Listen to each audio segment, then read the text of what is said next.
Hello, my name is Richard Waldman. I'm a life coach, clinical pastor, veteran speaker, and author of Your Guide to a Better Way of Thinking.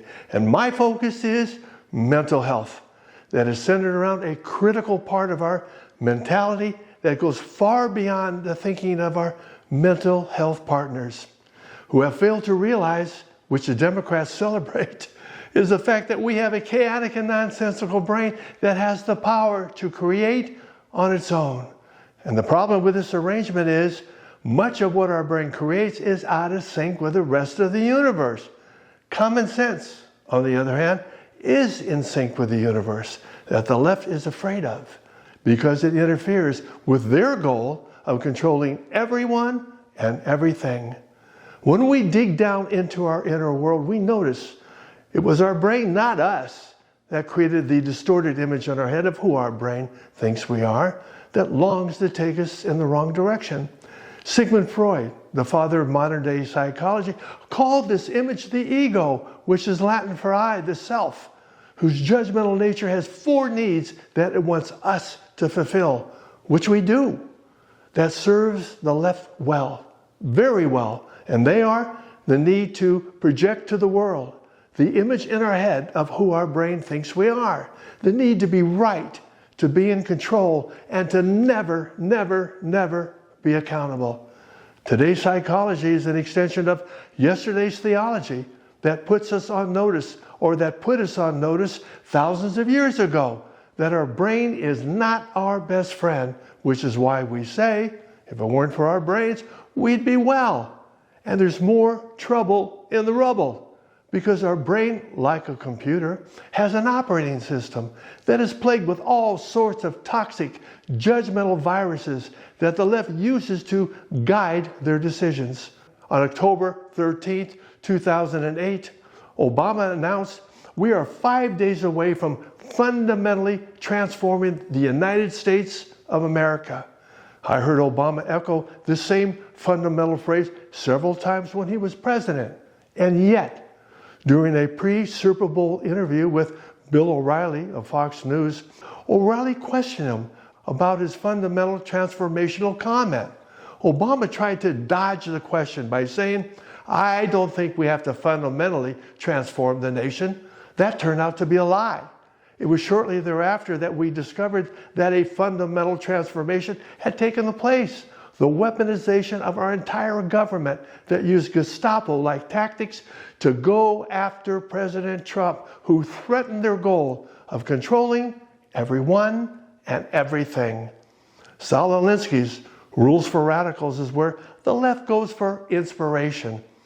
In one of his rules, it states, "Ridicule is man's most important weapon. There is no defense. It's irrational. It's infuriating.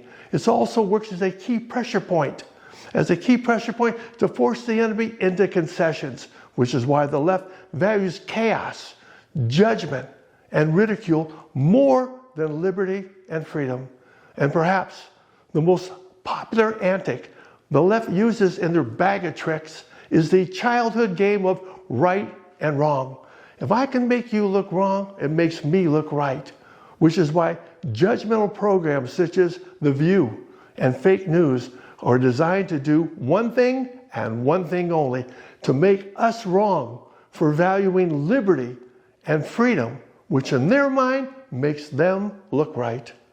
The left also finds strength in ways you never would have considered, such as the story of Adam and Eve, who lived in the Garden of Eden, who stood tall when they defied God and said, "Judging, blaming, hiding, and not being accountable will always be the rules by which we operate."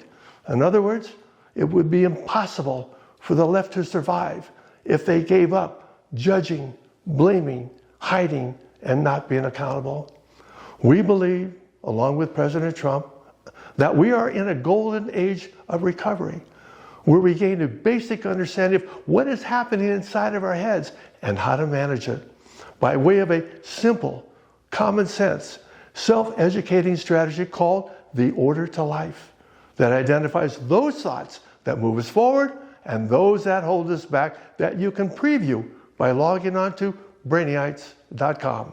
In spite of all the issues and complexities that surround us, We have the power to change the world right here, right now, by doing two very simple things, which is supporting each other instead of judging each other. Ongoing support is the key that enables us to realize and enjoy our life's work that is featured in this biblical quote. If you bring out what is within you, what you bring out will save you. If you do not bring out what is within you, what you do not bring out will destroy you. The Brainites invite you to join our ongoing conversation, hoping the world will learn how to mastermind, which is two or more minds working in harmony to achieve a particular goal, which in our case is inner peace, which is the only state of mind that shares common ground with the universe. In closing, President Trump's passion, leadership, and energy is unequaled. And he is keenly aware that the inner creates the outer. And he raises the bar even higher by suggesting that our mental health is essential to creating a vibrant society, because our inner world does have a direct effect on our outer world. Life is given to us on a moment-by-moment basis. And appreciating every moment is what life is all about. Have a great day.